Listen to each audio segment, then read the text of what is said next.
For today's video mga lods, tirada na to karon adlaw mga lods ay gumawa naman tayo ng polo shirt nga sublimation mga lods. Ganito lang mga lods proseso gumawa ng polo shirt nga sublimation mga lods.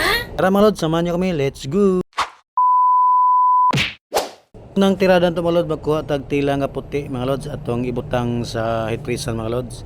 Plastaron to ginana nga tirada mga lods. Pag ma-plaster na mga lods, kuha ano tong papel mga lods nga gi-pattern sa printer mga lods, kini mga lods mga design mga lods itong itirahan mga lods na polo shirt mga lods sublimation. Ibutang mo dahil sa mga lods, i-plaster sa tila mga lods, tapos atong i-handos mga lods. Kung maghulat na mga lods pagkatatad mga lods, kaya mabukas na siya mga lods. Kini nga polo shirt mga lods atong gamuon mga lods, kini nga design mga lods. Pagkagandang pagkatira mga lods nga design mga lods, tingin niyo mga lods sa pagkaganda talaga mga lods. Ito talaga mga lods ang pinaka gandang design mga lods nga polo shirt mga lods. Pag-angat na mga lods ato ng birahon mga lods, kinapikit ng design mga lods sa tila mga lods. Inanaon na mga lods pag-abre mga lods. Di ba mga lods, sa pagagandang tingnan mga lods ang polo shirt nga sublimation mga lods. Nga atong tirahan karon adlaw mga lods, pila ka book ni mga lods, mga 30 ka book ni mga lods nga polo shirt mga lods. Atong tirahan karon mga lods nga adlaw mga lods kay 30 book order ni mga lods. Mara proseso gyud mga lods, ibutang ibang tila dalo sa ibutang ng design sa papel mga lods para mo pikit gyud siya mga lods. Magawa ta kana og mga 15 minutes mga lods ay bumukas na yung pisa natin mga lods. Ito na mga lods ang ating natapos mga lods, pag press mga lods, ito na design niya mga lods, napakagandang tingnan mga lods. Ito yung kanyang design mga lods sa likuran at ito naman sa harapan mga lods.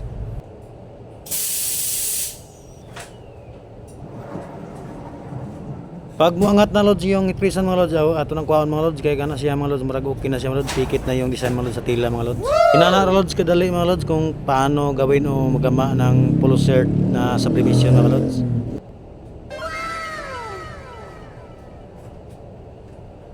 Awalan nyo maigi mga lods kung yun sa pagama ang polo shirt nga sublimation mga lods para may tutunan mga kayo mga lods kahit kunti lang mga lods sa aking video mga lods.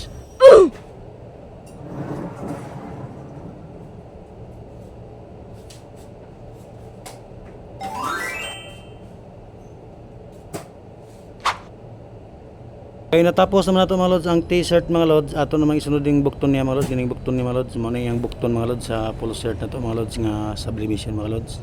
Kanyang mga lods mag-press ng bukton mga lods sa polo shirt mga lods.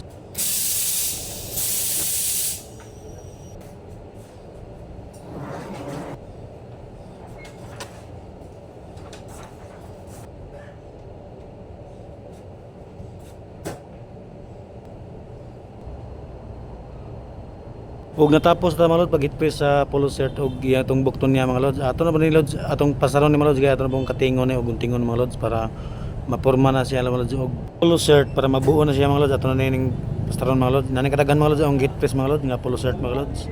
Og ato na ning dalhon mga lods dadon to ni sa guntingan mga lods.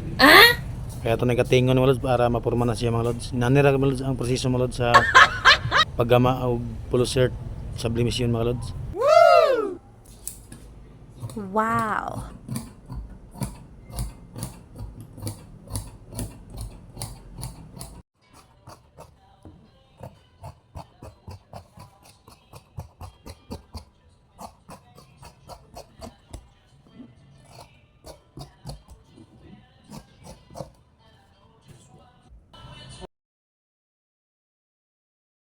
Inana ra katingon mga lods, kadali ang polo shirt mga lods maggunting mga lods o mag cutting. Ganyan lang kadali mga lods.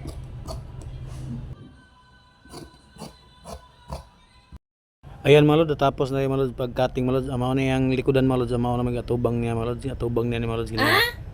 Amaw na yung atubang. Ug ato na ipatahin mga lods para maporma na ni mga lods. Alaman na to kabidyo hilod pag tahi mga lods, amaw na ni mga lods ang yang pinis na mga lods, amaw na siya kadaghan na mga lods. Amaw na yung polo shirt nga atong gigama mga lods. Daghan ni kayo mga lods atong polo shirt nga gigama. Sinsya na mo mga lods kay wala anto kabidyo mga lods unsigiyon sa pagtahi mga lods kana busy ta sa trabaho mga lods. Mao ni lods ang pinis niya mga lods nga polo shirt mga lods. Napakagandang pagkatira mga lods, at napakaganda din ang design niya mga lods na polo shirt. Sa ganahan to da lods magpagama og polo shirt ug mga jersey mga lods, ayaw lang nyo kabalaka mga lods kay kami mga lods ang dami mo dawat mga lods pa sa di man lang busy mga lods ug dagay ka patahi mga lods. Sing ganahan mo mga lods magpatahi mga lods sa PM mga lods sa diri Sandag City mga lods sa GTM mga lods. Nanay mutang ang GTA mga lods sa Laswerte, Dagokdok, Tandag City mga lods. Bilabol ta mga lods, bisag asa nga lugar mga lods. Dawat po na yung lods ng GTA mga lods, mga printer mga lods, sa mga tarpaulin mga lods, sa mga birthday. Kung sa nga tarpaulin mga lods, andiyan ipagama mga lods, bilabol mi diri mga lods sa GTA mga lods, diri sa Tandag City mga lods. Kung ikaw lods wala pa ka-follow lods, paki-follow na lang lods, paki-like, paki-share, paki-comment na po mga lods kung asa may abot ng video mga lods. Yan lang po mga lods, bye-bye po, ang God bless.